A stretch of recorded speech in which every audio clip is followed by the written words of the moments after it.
Hello जय हिंद साथियों, आप सभी दोस्तों का आपके अपने यूट्यूब चैनल सक्सेस प्लेटफॉर्म 2591 पे स्वागत है। दोस्तों, इस वीडियो में हम प्लेटफॉर्म के सेट नंबर 10 के अंतर्गत जीके, जीएस और करंट अफेयर्स के प्रश्न को यहाँ पे सॉल्व करेंगे। तो अगर आप इस चैनल पे पहली बार विजिट किए हैं तो चैनल को सब्सक्राइब करेंगे, वीडियो को लाइक करेंगे और अधिक से अधिक शेयर करेंगे। तो चलिए बिना एक पल की देरी किए हुए सीधे चलते हैं प्रश्नों की तरफ। इससे पहले उन तमाम छात्रों को जो कि इस क्लास को मिस किए हैं, साथियों इसका प्ले लिस्ट डिस्क्रिप्शन बॉक्स में उसका लिंक दे दिया गया है। सारे सेपरेट वाइज यानी कि प्लेटफॉर्म का आपको अलग प्लेलिस्ट मिलेगा और आरबीडी के अलग प्लेलिस्ट प्रोवाइड कर दिए जाएंगे, तो वहाँ से आप एक एक सेट को कंप्लीट कर सकते हैं। चलते हैं प्रश्नों की तरफ। पहला प्रश्न है कि कौन सा अधिनियम प्रतिनिधित्व लोकतंत्र को भागीदारी लोकतंत्र में बदलता है, जिससे जमीनी स्तर पर लोकतांत्रिक संस्थाओं के विकास में एक महत्वपूर्ण कदम माना जाता है। साथियों, यह आपका है 73वां संविधान संशोधन अधिनियम, जो कि 1992 में है ना किया गया था।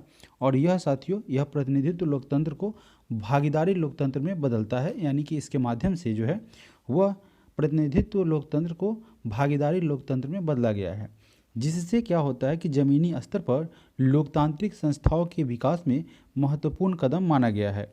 42वां संविधान संशोधन अधिनियम 1976 को लघु संविधान कहा जाता है। ठीक है, यह साथियों आपका 42वां संविधान संशोधन अधिनियम है। इसे लघु संविधान की संज्ञा दी गई है, इसे लघु संविधान कहा जाता है। इसके बाद आपका यह 52वां संविधान संशोधन अधिनियम है, जो कि साथियों 1985 में किया गया था। इसके माध्यम से साथियों दल बदल, ठीक है, दल बदल, इसके लिए 10वीं अनुसूची को इसमें जोड़ा गया था। 10वीं अनुसूची को इसमें ऐड किया गया था इस 52वें संविधान संशोधन के अंतर्गत। 10वीं अनुसूची को इसमें ऐड किया गया था। 61वां संविधान संशोधन, साथियों यह 61वां संविधान संशोधन जो है वह 1989 में हुआ था और इसके द्वारा मतदान की उम्र जिसको घटाकर मतदान की उम्र 21 वर्ष से घटाकर क्या किया गया था, 18 वर्ष किया गया था। तो फिलहाल पहले का आंसर हो जाएगा ऑप्शन नंबर डी, 73वां संविधान संशोधन अधिनियम। अगला प्रश्न है प्रश्न संख्या 2। सर्व शिक्षा अभियान का उद्देश्य डैश वर्ष के आयु वर्ग के सभी बच्चों के लिए उपयोगी एवं प्रासंगिक प्रारंभिक शिक्षा प्रदान करना है। तो साथियों सर्व शिक्षा अभियान के तहत जो है वह 6 से 14 वर्ष के जितने भी बच्चे हैं उन तमाम बच्चों को साथियों प्राथमिक शिक्षा मुहैया करवाना अथवा उपलब्ध करवाना जो है वह सुनिश्चित होता है। भारत सरकार ने 2001 में साथियों 2001 में सर्व शिक्षा अभियान को लागू किया था। शिक्षा को मौलिक अधिकार में भारतीय संविधान के 86वें संविधान संशोधन अधिनियम 2002 के द्वारा दिया उसमें ऐड किया गया था। सर्व शिक्षा अभियान योजना जो है वो अटल बिहारी वाजपेयी के गवर्नमेंट में यह शुरू हुआ था। प्रश्न संख्या 3। तीसरे नंबर प्रश्न में है कि विश्व स्वास्थ्य दिवस मनाया जाता है। तो साथियों विश्व स्वास्थ्य दिवस को 7 अप्रैल को मनाया जाता है प्रत्येक साल। मजदूर दिवस साथियों लेबर डे की अगर बात करेंगे तो लेबर डे साथियों मनाया जाता है आपका 1 मई को, और 1 दिसंबर की अगर बात करेंगे तो एड्स दिवस मनाया जाता है। साथ ही साथ साथियों पृथ्वी दिवस यानी कि अर्थ डे की अगर बात करेंगे, अर्थ डे वह साथियों आपको 22 अप्रैल को मनाया जाता है। बढ़ते हैं अगले प्रश्न की तरफ। प्रश्न संख्या 4। 2011 की जनगणना के अनुसार भारत की साक्षरता दर कितनी थी। 2011 का जो जनगणना था वो एक डाटा उपलब्ध करवाया गया था 2011 के जनगणना के का, और उसके अनुसार साथियों लिटरेसी की अगर बात करें तो साक्षरता दर जो था वह 74% था, जो कि आपका ऑप्शन नंबर ए में दिया हुआ है। इसके अनुसार पुरुष साक्षरता दर की अगर बात करेंगे, पुरुष साक्षरता दर वह साथियों 82.14% था। वहीं अगर महिला की साक्षरता दर की बात करें तो वह साथियों 65.46% था। सबसे कम साक्षरता वाला राज्य बिहार था, जिसका लिटरेसी रेट साथियों बिहार का लिटरेसी रेट 61.82% था। और केरल सबसे शिक्षित राज्य था, यानी कि सबसे पहले पायदान पर था, जिसकी लिटरेसी रेट यानी कि साक्षरता दर 93.91% हुई थी 2011 के जनगणना के अनुसार। बढ़ते हैं अगले प्रश्न की तरफ। प्रश्न संख्या 5, 5वें नंबर प्रश्न में पूछा गया है, निम्नलिखित में से कौन सा सुमेलित नहीं है, इसमें से कौन सा आपका गलत है। अब देखिए, रूस की राजधानी आपका साथियों मॉस्को है, कनाडा की राजधानी ओटावा है, ऑस्ट्रेलिया की राजधानी कैनबरा है, और चीन की राजधानी संघाई नहीं है साथियों, चीन की राजधानी आपका बीजिंग पड़ता है। तो यह हमारा ऑप्शन सी गलत हो जाएगा। यह जो संघाई है साथियों, वह चीन का सबसे बड़ा नगर है, चीन का सबसे बड़ा नगर है। यहाँ साथियों बंदरगाह के साथ साथ सबसे बड़ा यहाँ का व्यापार केंद्र भी यह आपका संघाई पड़ता है। रूस के पार साइबेरिया, जिसे ट्रांस साइबेरिया कहा जाता है, वह रेल मार्ग विश्व का सबसे लंबा रेल मार्ग है, जो रूस के पूर्व में सेंट पीटर्सबर्ग से पश्चिम में व्लादिवोस्टॉक को जोड़ता है। अगला प्रश्न है प्रश्न संख्या 6। छठे नंबर प्रश्न में पूछा गया कि पटना से प्रकाशित होने वाला प्रथम अंग्रेजी अखबार कौन सा था। तो साथियों वह था द बिहार हेराल्ड। इसे 1875 में प्रकाशित किया गया था, और इसके संपादक की अगर बात करेंगे तो इसके संपादक थे साथियों गुरु प्रसाद सेन। गुरु प्रसाद सेन जो है वह द बिहार हेराल्ड के संपादक थे। अगला प्रश्न है प्रश्न संख्या 7। 7वें नंबर प्रश्न में पूछा गया है, UNDP यानी कि संयुक्त राष्ट्र विकास कार्यक्रम, इसका मुख्यालय साथियों कहाँ है। इसका मुख्यालय साथियों वियना में है। यहाँ पे साथियों एक मिस्टेक हुआ है, इसी के लिए मैं थोड़ा सा रुक गया था। संयुक्त राष्ट्र विकास कार्यक्रम का मुख्यालय न्यूयॉर्क में है, न कि वियना में। वियना साथियों ऑस्ट्रिया की राजधानी है। तो ऑप्शन सी नंबर हमारा यहाँ से करेक्ट आंसर बनेगा। पहला इसके बाद अगर हम बात करेंगे साथियों प्रश्न संख्या 8 की, तो पूछा गया कि सिंधु घाटी सभ्यता के लोग पूजा करते थे। जो सिंधु घाटी सभ्यता वासी थे वह साथियों पशुपति की पूजा करते थे। हड़प्पा सभ्यता के सर्वप्रधान देवता महायोगीश्वर को माना गया था। हड़प्पा वासी पेड़, जल, अग्नि आदि की पूजा करते थे। लोथल एवं कालीबंगा से अग्नि वेदिका का साक्ष्य मिला है अथवा प्रमाण मिला है। प्रश्न संख्या 9, बिग बैंग सिद्धांत निम्नलिखित में से किसकी व्याख्या करता है। तो साथियों यह ब्रह्मांड के उद्भव के बारे में बताता है। बिग बैंग सिद्धांत का स्पष्टीकरण बेल्जियम के खगोलविद पादरी जॉर्ज लेमेतर के द्वारा किया गया था। इस सिद्धांत के अनुसार अरबों वर्ष पूर्व ब्रह्मांड घनीभूत अवस्था में था, जो कि एक बिंदु के रूप में था, और महाविस्फोट के बाद यह साथियों छिन्न भिन्न हो गया था। इस पिंड का जो टूटा हुआ अंश अर्थात फोटोन तथा लेप्टोक्वार्क ग्लूऑन अंतरिक्ष में दूर दूर तक छिटक गया था, यानी कि फैल गया था, और उसी से आकाश गंगा बनी, जो अभी तक क्या है, गतिमान है अथवा गतिशील है। प्रश्न संख्या 10, भारत की खोज, इस पुस्तक को किसने लिखा था। भारत की खोज यानी कि डिस्कवरी ऑफ इंडिया नामक पुस्तक को जवाहरलाल नेहरू के द्वारा लिखा गया था। Option number C. Rediscovery of India को मेघनाथ देसाई ने लिखा था। इसके अलावा अगर बात करें साथियों तो रविन्द्रनाथ टैगोर के द्वारा गीतांजलि का प्रतिपादन किया गया था। प्रश्न संख्या 11, निम्नलिखित में से किसको सम्राट अशोक ने बौद्ध धर्म के प्रचार के लिए श्रीलंका भेजा था। तो यह भेजा गया था साथियों महेंद्र एवं संघमित्रा को। अगर हम बात करें साथियों बौद्ध संगीति के लिए, अगर बौद्ध संगीति की बात की जाए तो कुल 4 बौद्ध संगीति है, वैसे तो 6 का जिक्र है साथियों। तो पहला साथियों राजगिरी में हुआ था, जिस समय अजातशत्रु का शासनकाल हुआ करता था। तो पहला आपका राजगिरी में हुआ था, एक बार रिवीजन कर लेते हैं। दूसरा साथियों वैशाली में हुआ था, दूसरा जो संगीति हुआ था वैशाली में हुआ था। तीसरा आपका पाटलिपुत्र में हुआ था, और चौथे की अगर बात करेंगे तो यह साथियों कुंडल वन में हुआ था। यह कुंडल वन में हुआ था।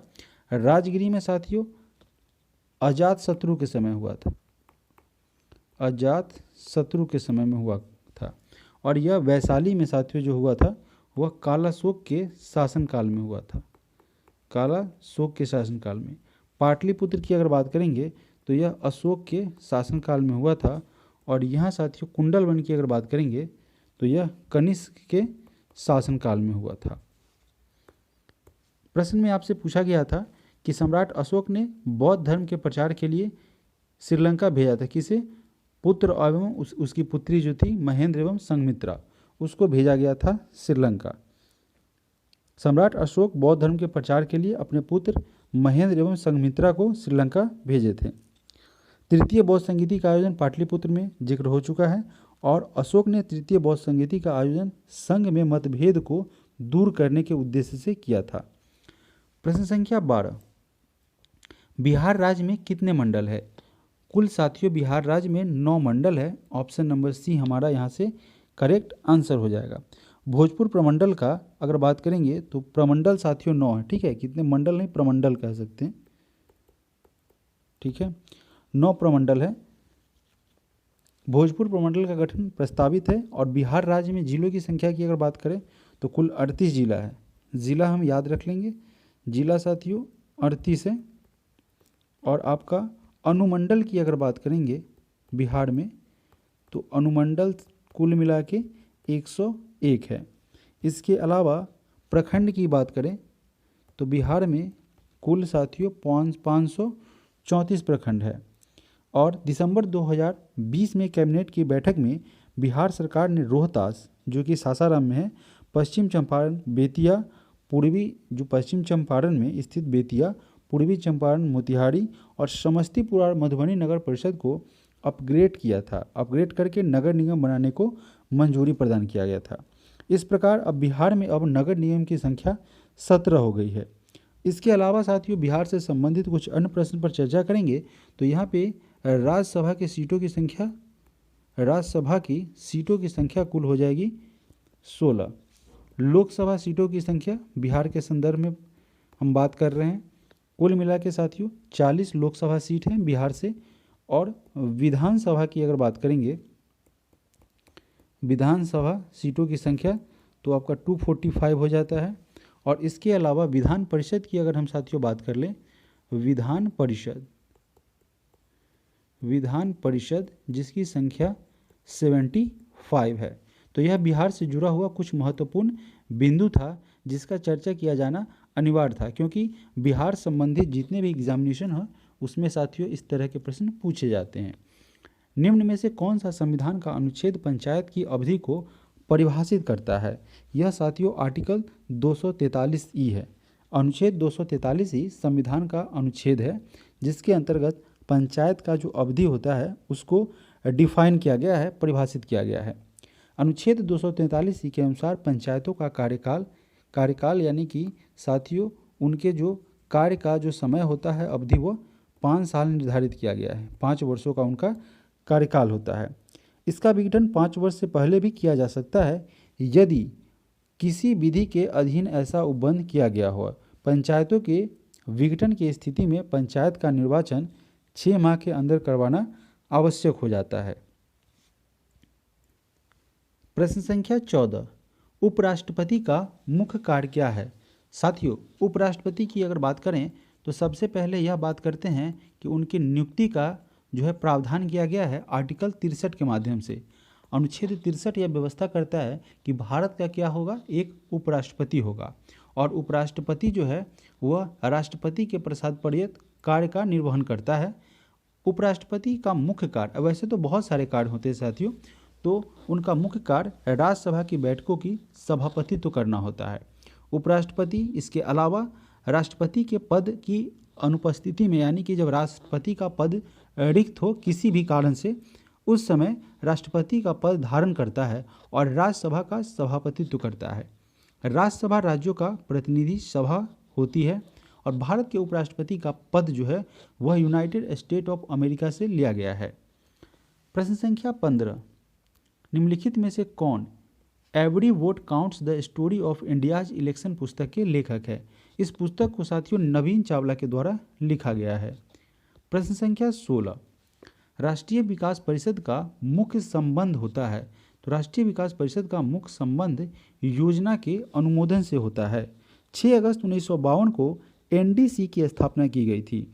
एनडीसी के अध्यक्ष प्रधानमंत्री होते हैं और एनडीसी में जो राज्यों के मुख्यमंत्री होते हैं वह भी क्या होते हैं, पार्टिसिपेट करते हैं, शामिल होते हैं। नीति आयोग के सचिव एनडीसी के भी सचिव होते हैं। और नीति आयोग की स्थापना की हम साथियों बात करेंगे तो नीति आयोग की स्थापना 1 जनवरी 2015 को की गई थी। प्रश्न संख्या 17, भारत के किस पूर्व टेनिस खिलाड़ी को अंतर्राष्ट्रीय टेनिस हॉल ऑफ फेम द्वारा गोल्डन अचीवमेंट अवार्ड से सम्मानित किया गया है? यह सम्मान जो है वह विजय अमृत राज को दिया गया है। भारत के पूर्व टेनिस खिलाड़ी विजय अमृत राज को अंतर्राष्ट्रीय टेनिस हॉल ऑफ फेम के द्वारा गोल्डन अचीवमेंट अवार्ड से पुरस्कृत किया गया है अथवा सम्मानित किया गया है। विजय अमृत राज को 2021 गोल्डन अचीवमेंट अवार्ड से पुरस्कृत किया गया। साथियों, पुरस्कृत भी कह सकते हैं, सम्मानित भी कह सकते हैं। प्रश्न संख्या 18, बिहार में मुख्यतः मिथिला और दरभंगा क्षेत्र में लगनी राग किस समय गाया जाता है, यानी कि यह किस अवसर पर गाया जाता है? तो साथियों, यह लगन से ही समझ में आता है, शादी विवाह का समय होगा, यानी कि विवाह के समय यह लगनी राग गाया जाता है। और यह अधिकांशतः मिथिला और दरभंगा क्षेत्रों में गाया जाने वाला इस विवाह के समय का यह लगनी राग लोकगीत है। भैरवी राग की अगर बात करेंगे तो साथियों, भैरवी राग भगवान शिव से संबंधित है और फागु राग होली के समय गाया जाता है। होली का जो समय आता है, उत्सव आता है, उस दौरान फागु राग गाया जाता है। प्रश्न संख्या 19, निम्नलिखित में से कौन सा एक सुमेलित नहीं है? इसमें से कौन सा आपका साथियों गलत ऑप्शन है? महावीर का जन्म की अगर बात करेंगे तो इनका जन्म कुंडग्राम में हुआ था, तो ऑप्शन ए सही है। महावीर की मृत्यु यानी कि निर्वाण की अगर बात करेंगे तो वह साथियों पावापुरी में हुई थी। निर्वाण भी कह सकते हैं और मृत्यु भी कह सकते हैं। महावीर को ज्ञान प्राप्ति यहाँ पे दिया हुआ है साथियों गया में। महावीर को ज्ञान प्राप्ति गया में नहीं हुआ था साथियों, इनको राजगृह में ज्ञान प्राप्ति हुई थी। और राजगृह में साथियों अगर डिटेल्स में बात करें तो राजगृह में रिज्जू पालिका नदी के तट पर, ठीक है, जृंभिका ग्राम में हुआ था। और साथियों साल वृक्ष के नीचे, यह भी प्रश्न पूछा जा सकता है, कहाँ पे हुआ था? साल वृक्ष के नीचे। ऐसा भी पूरा अगर डिटेल्स जान रहे हैं तो यह भी जान लेंगे। महावीर की अगर बात करेंगे तो वह 24वें एवं अंतिम तीर्थकर थे। 24वें एवं अंतिम तीर्थकर थे। किसके थे? तीर्थकर थे। किस धर्म से संबंध था इनका? जैन धर्म के यह संस्थापक तो नहीं थे साथियों, प्रवर्तक थे, यानी कि यह अंतिम जो है इसको। और हालांकि साथियों जैन धर्म का जो है इनको संस्थापक भी माना गया था।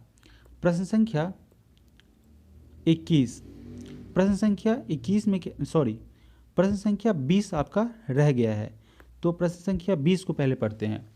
किस सातवाहन नरेश ने गाथा सप्तशती नामक महत्वपूर्ण कृति की रचना की थी? तो इसकी रचना साथियों किया गया था हाल के द्वारा, ठीक है। हाल जो है उन्होंने गाथा सप्तशती नामक महत्वपूर्ण कृति की रचना की थी। गाथा सप्तशती पुस्तक प्रेम से संबंधित है। यह प्रेम से संबंधित पुस्तक है। इस पुस्तक में समाजवादी विचार के प्रति भी सहानुभूति को दर्शाया गया है। सातवाहन वंश की अगर बात करेंगे तो सातवाहन वंश के संस्थापक वह सिमुक थे। सिमुक जो थे वह आपके सातवाहन वंश के संस्थापक थे। सातवाहन वंश के महानतम शासक गौतमीपुत्र सातकर्णी हुआ करते थे और अंतिम ज्ञात शासक यज्ञश्री थे।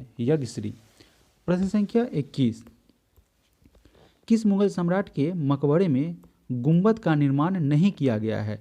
वैसा कौन सा मुगल सम्राट था जिसके मकबरे में गुंबद नहीं है? तो साथियों वह था अकबर। अकबर के मकबरा में गुंबद का निर्माण नहीं किया गया है। अकबर का मकबरा सिकंदरा में अवस्थित है। बाबर और बहादुर शाह जफर का मकबरा भारत में अवस्थित नहीं है। बाबर का मकबरा काबुल में और बहादुर शाह द्वितीय का मकबरा रंगून में अवस्थित है। अकबर ने फतेहपुर सीकरी को राजधानी बनाकर वहां अनेक भवन का निर्माण किया था। पंचमहल और बुलंद दरवाज़ा वह फतेहपुर सीकरी में ही स्थित है। प्रश्न संख्या 22, 5वां यूके इंडिया अवार्ड 2023 में किसने global Indian icon of the year पुरस्कार जीता?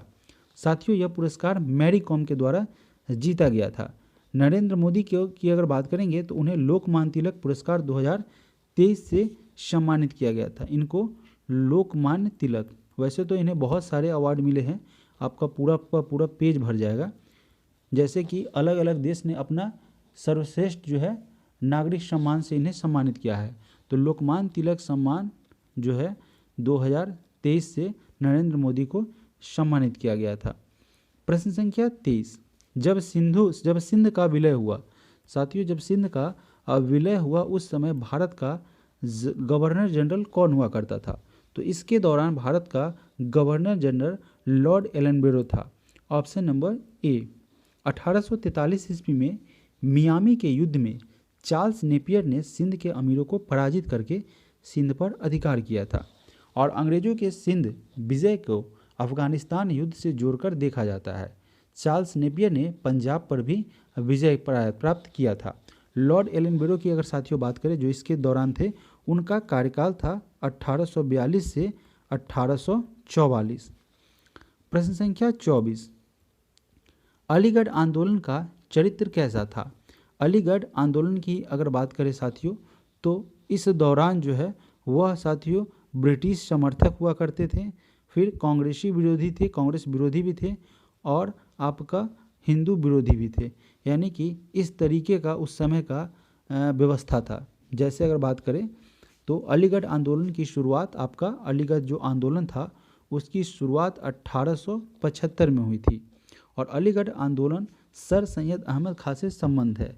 सर सैयद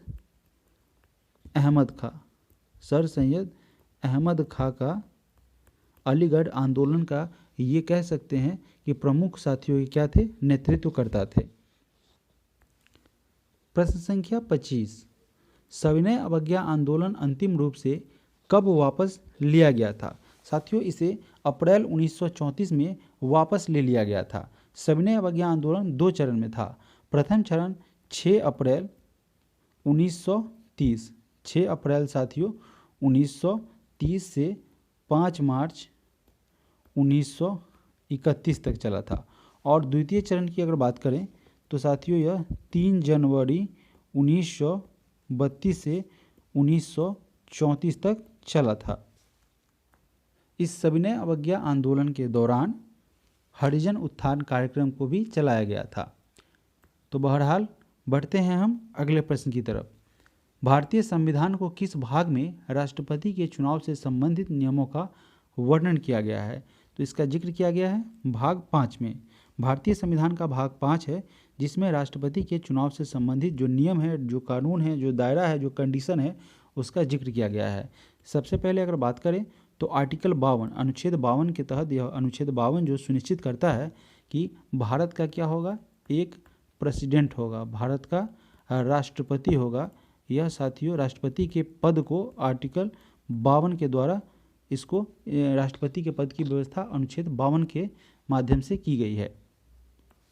इनका चुनाव साथियों अनुच्छेद 55 के माध्यम से होता है। अनुच्छेद 55 के अनुसार एकल संक्रमणीय मत प्रणाली यानी कि एकल संक्रमणीय मत पद्धति के आधार पर इनका चुनाव होता है। राष्ट्रपति को भारत के संसद के दोनों सदनों के निर्वाचित सदस्य तथा साथ ही राज्य विधायकों के निर्वाचित सदस्यों के द्वारा 5 वर्ष की अवधि के लिए इनको चुना जाता है। राष्ट्रपति के उम्मीदवार के लिए निर्वाचक मंडल के 50 सदस्य प्रस्तावक तथा 50 सदस्य अनुमोदक के रूप में होने अनिवार्य हैं। प्रश्न संख्या 27, संविधान के उपबंधों के तहत किस प्रकार से भारतीय नागरिक की नागरिकता समाप्त हो सकती है? देखिए साथियों, अगर वह यहाँ के क्या कर दे, नागरिकता को त्याग दे, तो स्वतः ही नागरिकता समाप्त हो जाएगी। पर्यावसन पर यानी कि बाहर रह रहे हैं कंटिन्यू, और वंचित किए जाने पर अगर उनकी नागरिकता यहाँ से समाप्त कर जाती है तो इन तमाम कंडीशन में उनकी क्या होती है, नागरिकता खत्म हो जाती है।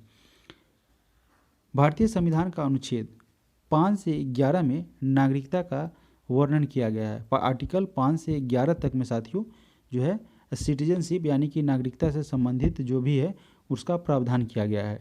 भारतीय संविधान का भाग 2 नागरिकता से भी संबंधित है और नागरिकता 2 प्रकार की होती है, एक सिंगल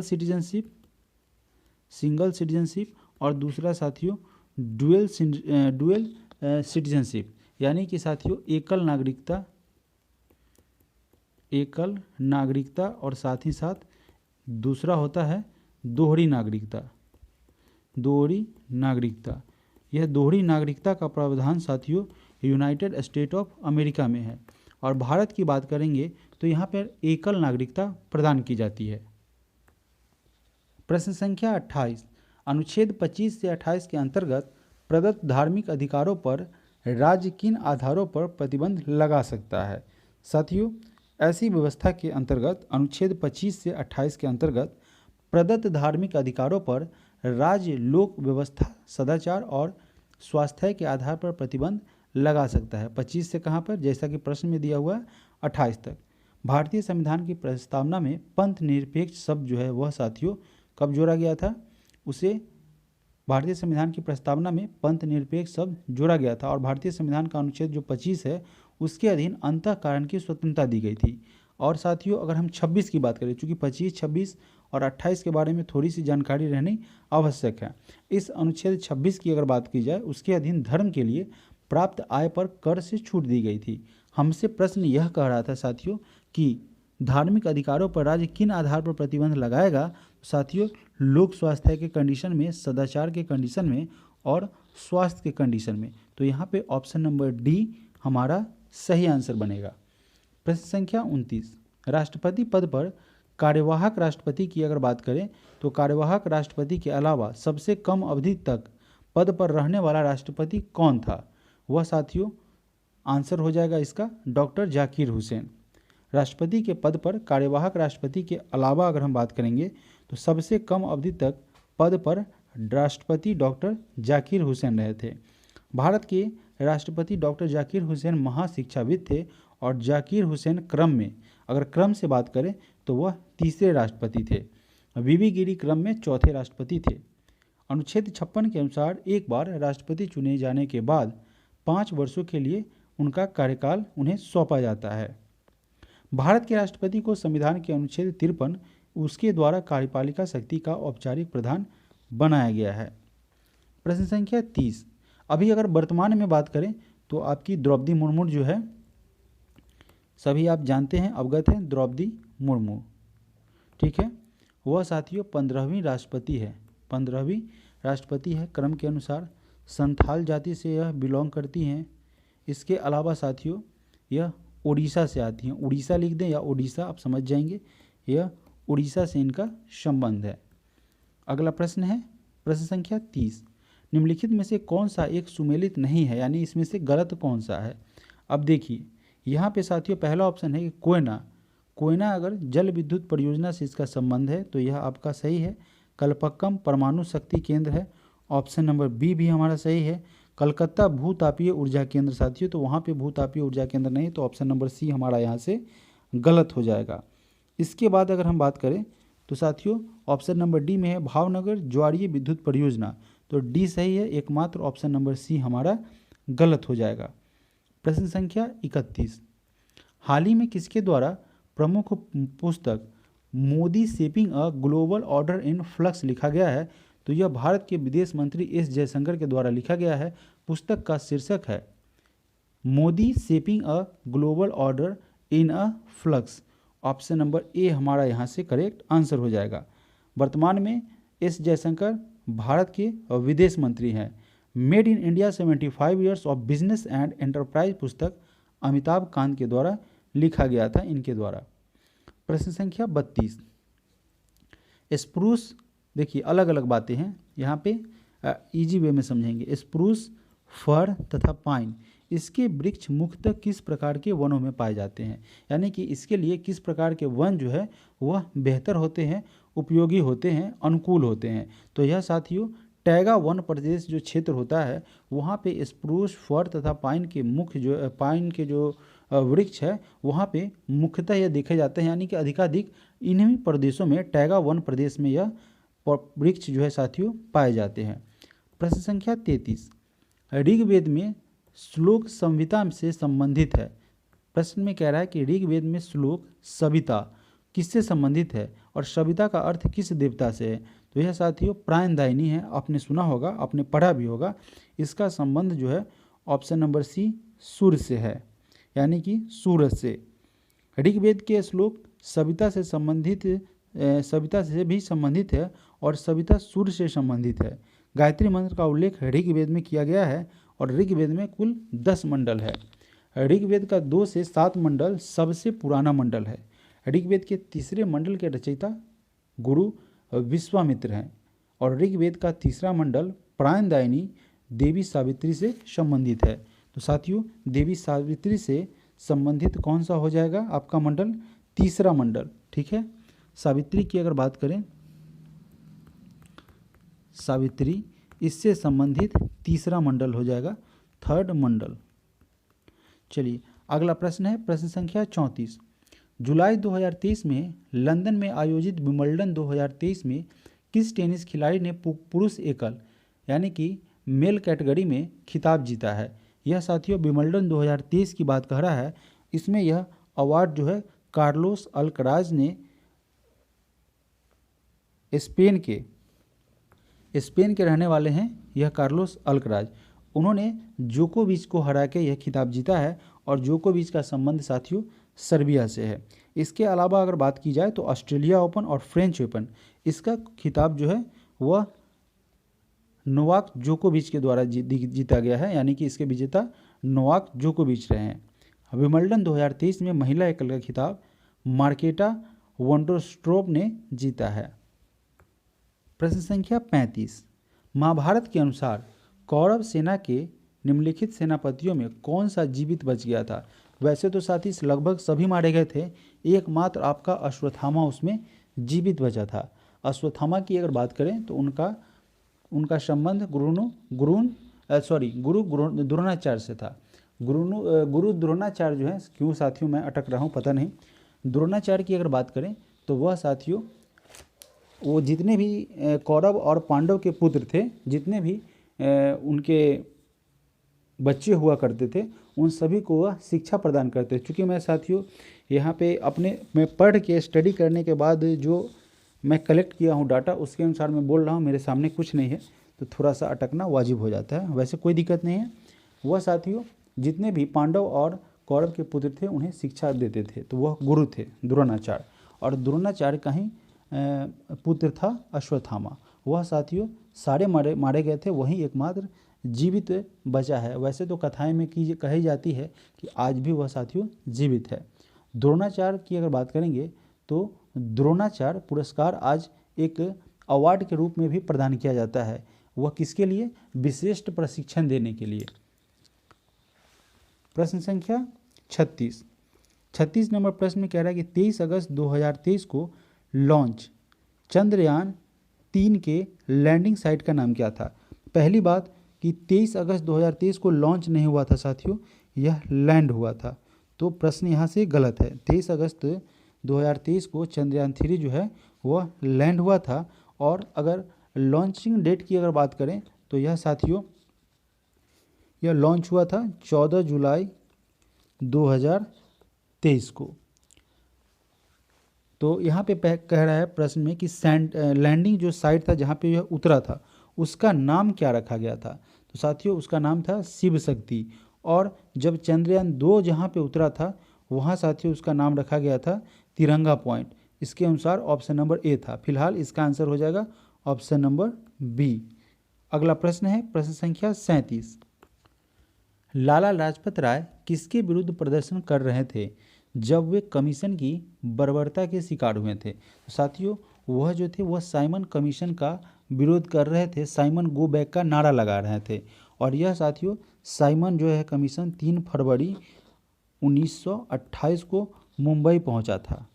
उस समय बम्बई हुआ करता था, यह 1928 में आया था। और इसी का विरोध कर रहे थे लाला लाजपत राय, जिन पर पुलिस ने अंधाधुंध जो है वह लाठियां बरसाई थी।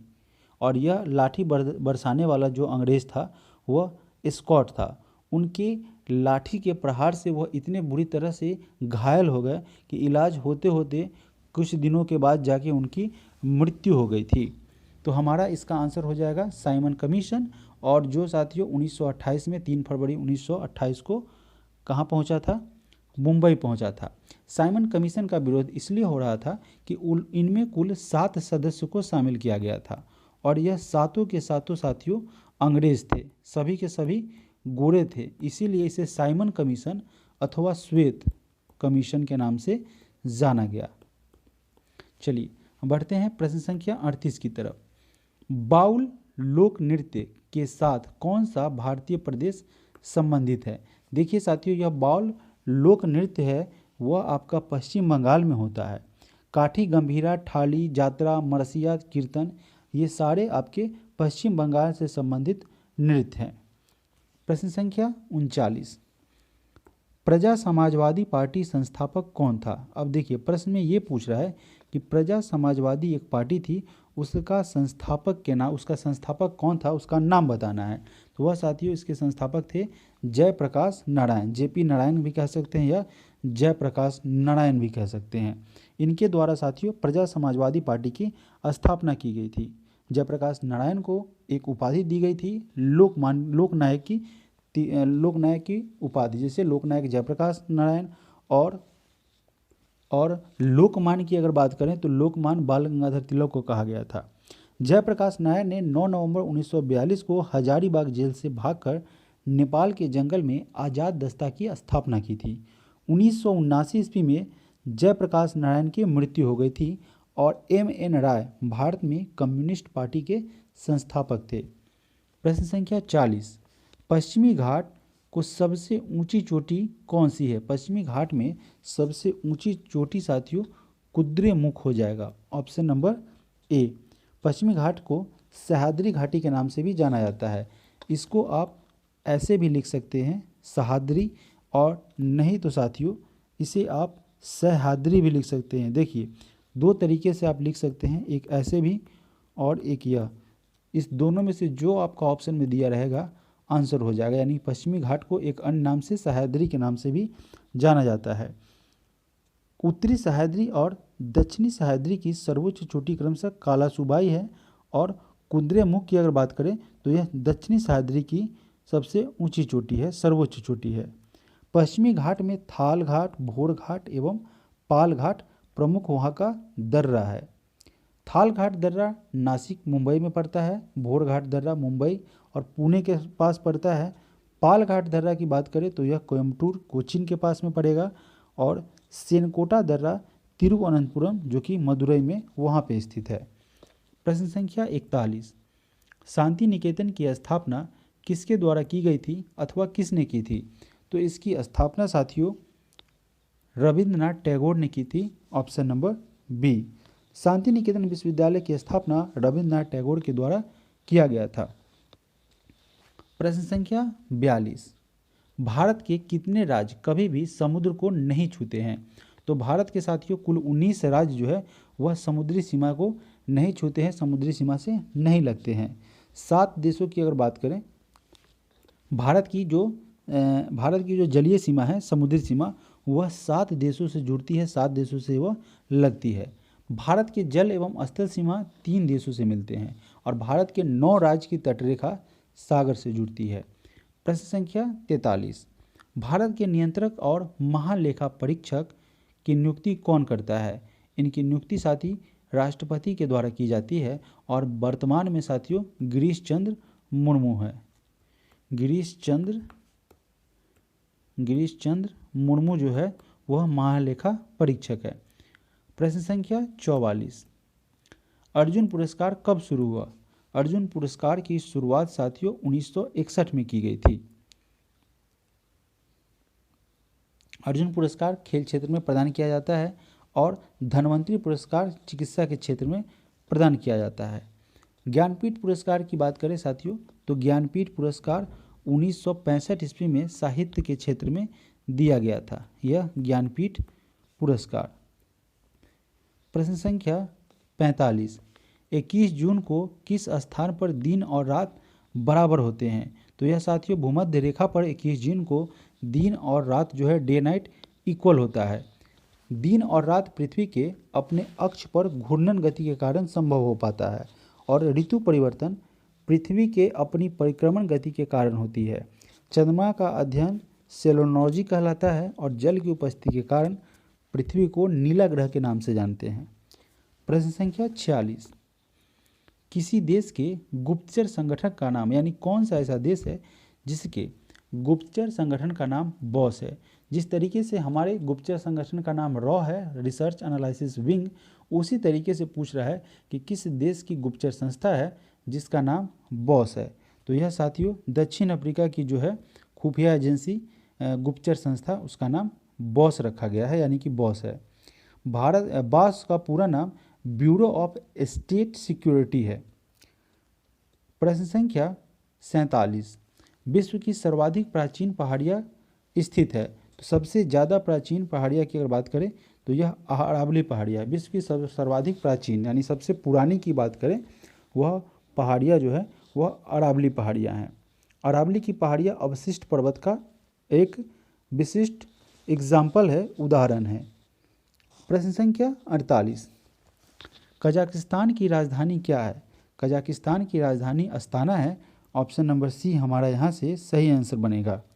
वर्ष 1991 में अपनी आज़ादी से पहले कजाकिस्तान सोवियत संघ का हिस्सा हुआ करता था। कजाकिस्तान की मुद्रा का नाम टेगने है। दुनिया में सबसे बड़ा यूरेनियम उत्पादक देश जो है वह साथियों कजाकिस्तान है। यह यूरेनियम का सबसे बड़ा उत्पादक है। प्रश्न संख्या 49, 17 अगस्त 2023 को कहाँ से राष्ट्रपति द्रौपदी मुर्मू के द्वारा INS विंध्यागिरी का उद्घाटन किया गया था। द्रौपदी मुर्मू ने इसका उद्घाटन कोलकाता से किया था। ऑप्शन नंबर ए, कोलकाता स्थित Garden Reach ship builders and engineers limited के द्वारा INS विंध्यागिरी का निर्माण किया गया है। विंध्यागिरी कर्नाटक की एक पर्वत श्रृंखला के नाम पर रखा गया है। इससे पूर्व नीलगिरी, हिमगिरी, उदयगिरी और दूनागिरी, साथ ही साथ तारागिरी को 2019 से लेकर के 2022 के बीच इसको लॉन्च किया गया था। प्रश्न संख्या 50, भूपर्पटी पर सर्वाधिक उपलब्ध अधातु कौन सा है। साथियों सबसे ज़्यादा भूपर्पटी पर सिलिकॉन पाई जाती है। पृथ्वी एकमात्र साथियों ग्रह है जिस पर जीवन जो है वह संभव है। आकार एवं बनावट की दृष्टि से पृथ्वी जो है वह शुक्र के समान दिखता है।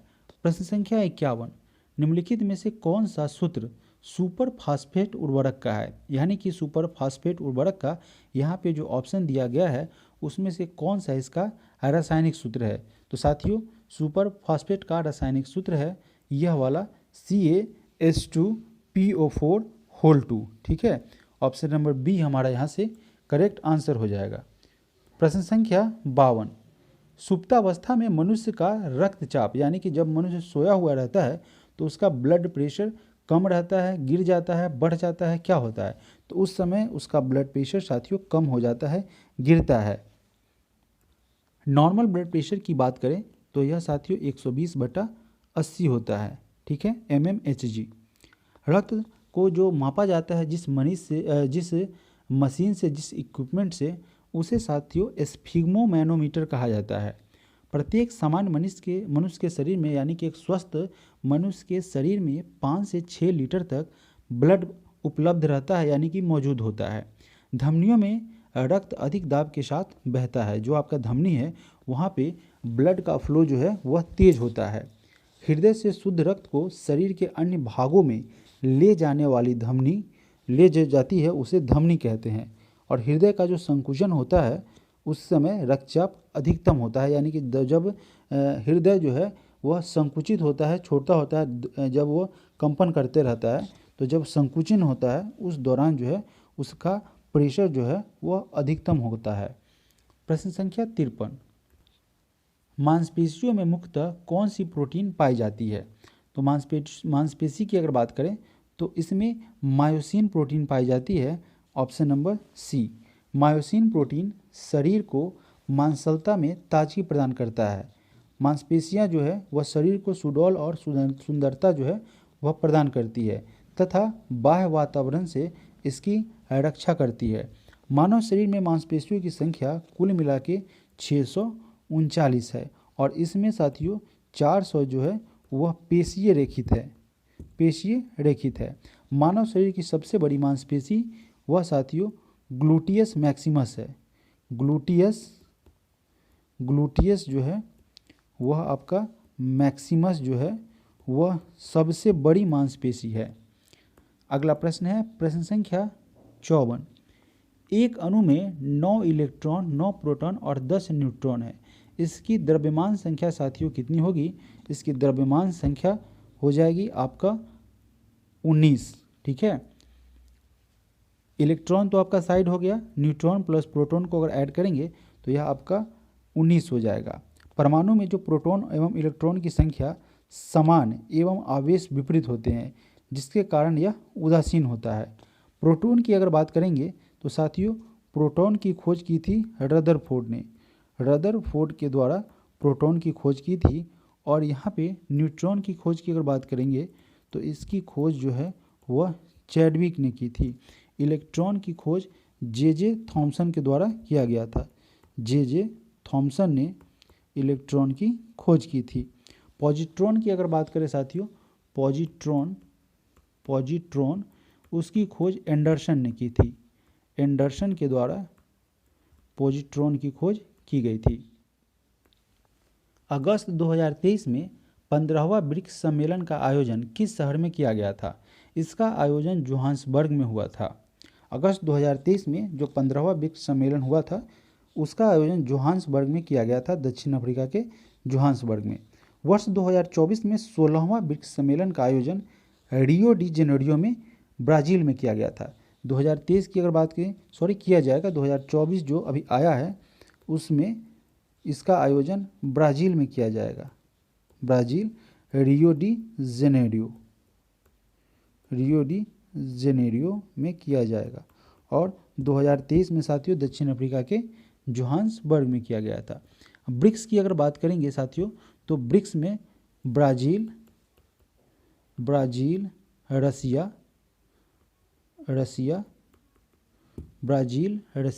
इंडिया,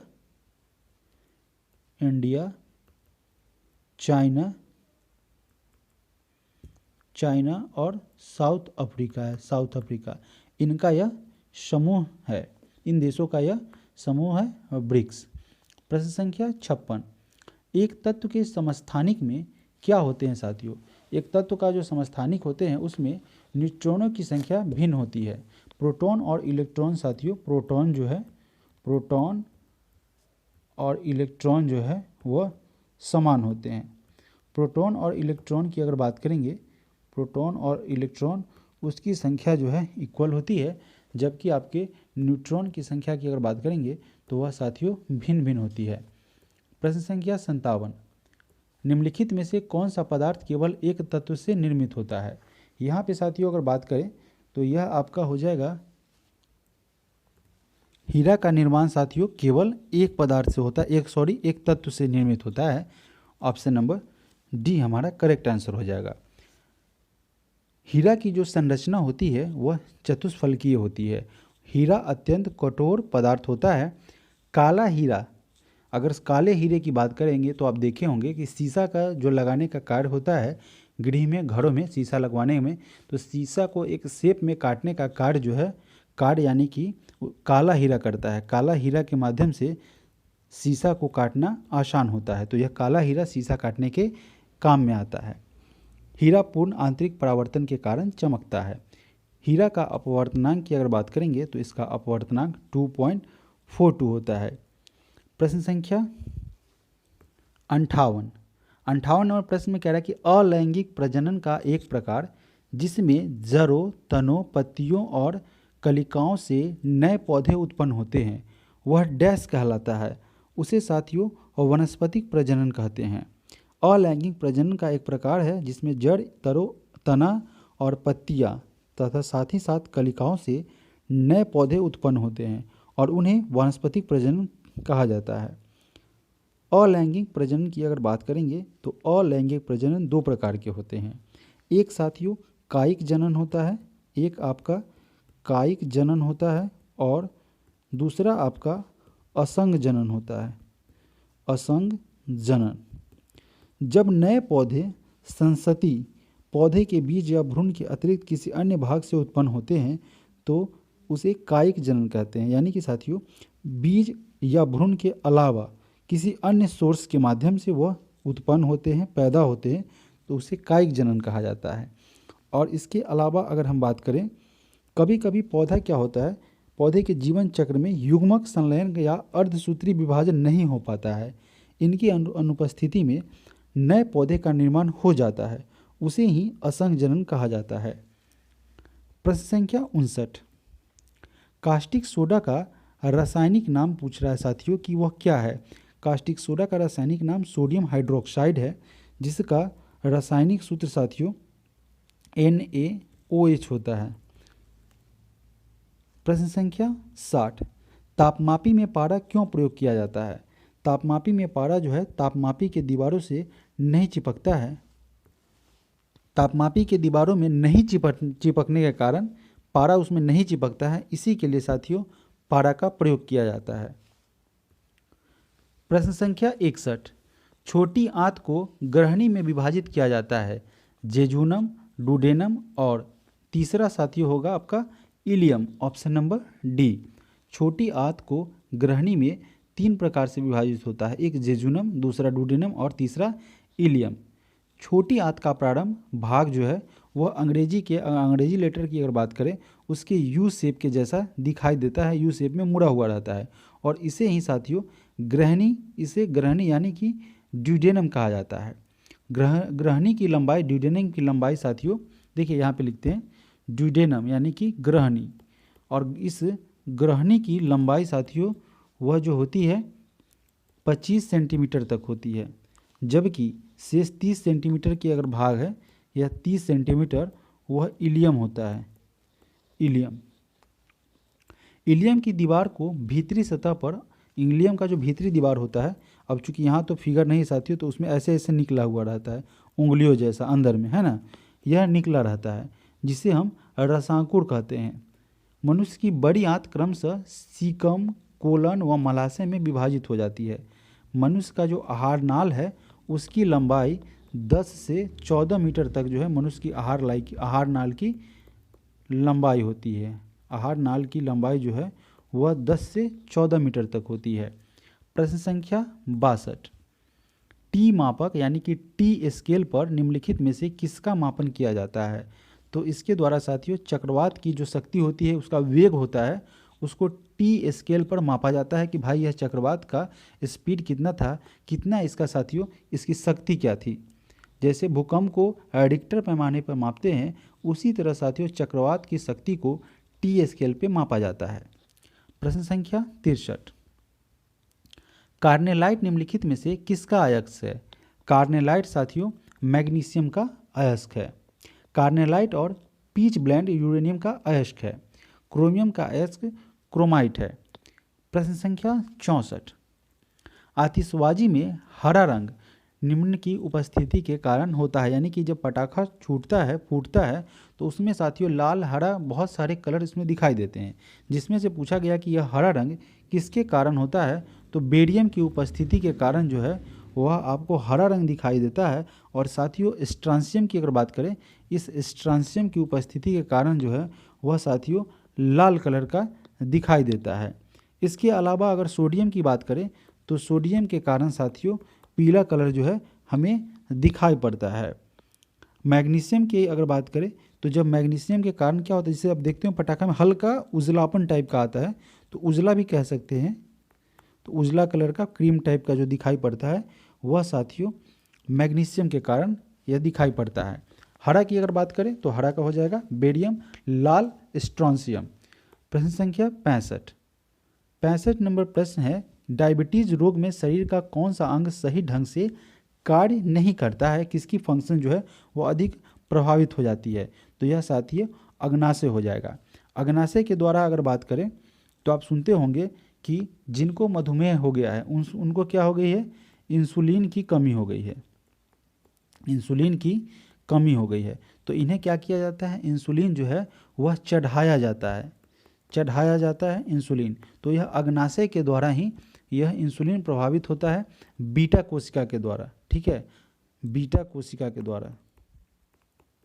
अग्नाशय की जो है वह जो है इसके माध्यम से जो इंसुलिन साथियों निकलता है अग्नाशय के माध्यम से, वह लैंगरहैंस की द्वीप का, आपको याद होगा लैंगरहैंस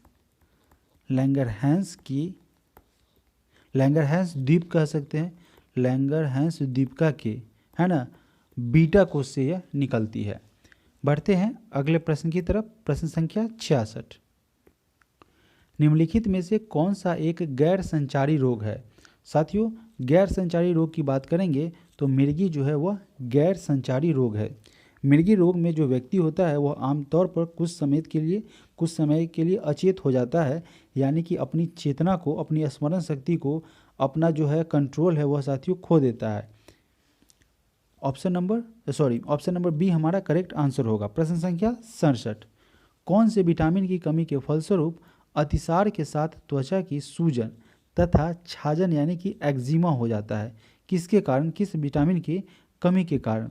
तो यह साथियों जब विटामिन सी की, जिस भी मनुष्य में विटामिन सी की अधिकता कमी अगर देखने को मिले तो सबसे पहले उसको तो स्कर्वी रोग हो जाता है, चेहरा झुर्रिया जो है, चेहरे में झुर्रिया आ जाती है, सिकुड़न आ जाता है। और साथियों अगर सी की जो है और अधिक कमी हो जाए, यानी कि बहुत ही ज़्यादा कमी हो जाए, तो उस दौरान जो है उसे अतिसार रोग से वह ग्रसित हो जाता है। ऑप्शन नंबर सी हमारा यहाँ से करेक्ट आंसर होगा। प्रश्न संख्या 68 नंबर प्रश्न में पूछा गया है कि निम्नलिखित अणुओं में से, यहाँ पे इनमें से कौन सा प्रबल आबंध है, यानी कि बहुत प्रबल आबंध से जुड़ा हुआ है, बहुत ही तगड़ा बाउंडेशन है? तो यह साथियों ऑप्शन नंबर सी हमारा हो जाएगा करेक्ट आंसर। प्रश्न संख्या 69, निम्नलिखित अणुओं में से किस में दो सन्निकट कार्बन परमाणु में सबसे अधिक दूरी होती है? सबसे ज़्यादा दूरी इथेन में होती है। प्रश्न संख्या 70, निम्न में से कौन सी बीमारियां जीवाणु जनित है, यानी कि जीवाणु के द्वारा होने वाली, ये जो ऑप्शन दे रखा है उसमें कौन सी बीमारी है जो कि जीवाणु के कारण फैलती है? तो हैजा, टाइफाइड, निमोनिया, डिप्थीरिया, लिप्रोसी, यह साथियों जीवाणु से होने वाली बीमारी है। और यह साथियों मलेरिया, एड्स, हैजा, मम्स जो है वह साथियों विषाणु से होने वाली बीमारी है। टाइफाइड, ट्यूबरकुलोसिस और इन्फ्लुएंजा की अगर हम बात करें साथियों तो यह आपका टाइफाइड, ट्यूबरकुलोसिस, इन्फ्लुएंजा और मम्स की बात करें तो इसे आप कमेंट करेंगे, इसे आप कमेंट करके बताएंगे यह किसके कारण से यह रोग फैलता है। प्रश्न संख्या 71, मनुष्य के चर्म के रंग का कारण क्या होता है? साथियों मेलानिन जो है उसके कारण जो है किसी भी व्यक्ति के कलर का जो है वह रंग खिलता है, अथवा डार्क होता है अथवा लाइट होता है। जैसे जिसमें मेलानिन की अधिकता होती है, जिसका मेलानिन जिसमें अधिक मात्रा में उपलब्ध होता है उसका कलर डार्क हो जाता है, यानी कि हो सकता है काला, कुछ ज़्यादा ही काला हो जाए या हल्का काला हो, और जिसमें कम होता है उसका गेहुआ हो सकता है अथवा साथ ही साथ सफ़ेद भी हो सकता है। तो यहाँ पे इसका आंसर हो जाएगा ऑप्शन नंबर बी। मेलानिन की मात्रा कम होने से त्वचा का रंग गेहुआ और उजला होगा। प्रोटीन का निर्माण पेप्टाइड बंध से बनता है और दाल में प्रोलैमिन्स प्रोटीन पाया जाता है। प्रश्न संख्या 72, नीले लिटमस वाले पानी से होकर अगर CO2 यानी कि कार्बन डाइऑक्साइड को गुजारी जाएगी तो परिणामी घोल का रंग क्या होगा? उसका कलर साथियों लाल हो जाएगा। नीले जो है, नीला लिटमस है, उसमें से अगर कार्बन डाइऑक्साइड होकर गुजरेगा तो उसका कलर, उस घोल का रंग जो है वह साथियों लाल हो जाएगा। प्रश्न संख्या 73, डैश युक्त मिश्र धातु को संलय कहा जाता है। संलय जो है वह साथियों पारा युक्त मिश्र धातु जो है उसे संलय कहा जाता है। पारा का मुख्य अयस्क सिनेवार होता है। पारा सफ़ेद व अत्यंत चमकीला धातु है और पारा जो है वह कमरे के ताप पर द्रव अवस्था में पाया जाता है और यह विद्युत का सुचालक होता है। इसका गलनांक साथियों 234 केल्विन होता है। 234 केल्विन इसका गलनांक होता है।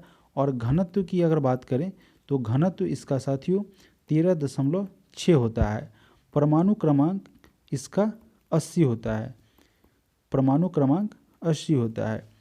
प्रश्न संख्या 74 नंबर प्रश्न में पूछा गया है कि फ्लेमिंग के दाएं हाथ के नियम का प्रयोग किसकी दिशा का पता लगाने के लिए किया जाता है? तो इस दाएं हाथ का नियम जो फ्लेमिंग से संबंधित है वह प्रेरित धारा का पता लगाने के लिए इसका यूज किया जाता है। फ्लेमिंग के दाएं हाथ का नियम के अनुसार यदि धारावाही चालक को दाहिने हाथ से इस प्रकार पकड़ने की कल्पना करें कि अंगूठा चालक के समांतर रहे और यदि अंगूठा द्वारा चालक के प्रवाहित धारा की दिशा जो है वह व्यक्त होती है तो उंगलियों का घुमाव चुंबकीय क्षेत्र की दिशा में बताता है। इसी को साथियों फ्लेमिंग का दाएं हाथ का नियम कहा जाता है और इसी की मदद से प्रेरित धारा की दिशा ज्ञात की जाती है। प्रश्न संख्या 75। प्रश्न संख्या 75 में कह रहा है कि निम्नलिखित में से किसने टीके का आविष्कार किया था। टीके का आविष्कार साथियों एडवर्ड जेनर के द्वारा किया गया था। एडवर्ड जेनर ही टीके का आविष्कारक था। चेचक के टीके का आविष्कार एडवर्ड जेनर ने किया था और लुई पास्चर ने रेबीज के टीका का प्रतिपादन किया था। तो लुई पास्चर का संबंध रेबीज के टीके का जो है साथियों आविष्कार से है। एडवर्ड जेनर जो है वह साथियों चेचक से संबंधित है। इन्होंने चेचक का टीका विकसित किया था। जॉन साल का संबंध मलेरिया से है। इस तरीके से साथियों हम लोगों ने प्रश्न संख्या 1 से लेकर 75 तक को सेट नंबर 10 के अंतर्गत साथियों डिस्कस किया है। मिलते हैं अगले सेट में जिसमें मैथ और रीजनिंग के प्रश्न साथियों सॉल्व किए जाएंगे। उसमें यहाँ पे 76 से लेके 150 तक के प्रश्न को यहाँ पे सॉल्व किया जाएगा। तो आप सभी लोगों का इस चैनल पे बने रहने के लिए बहुत बहुत धन्यवाद साथियों, और इसे अधिक से अधिक अपने ग्रुप में शेयर करेंगे ताकि जितने भी अभ्यर्थी हैं बिहार एसएससी के उन्हें इस सेशन का लाभ मिल पाए।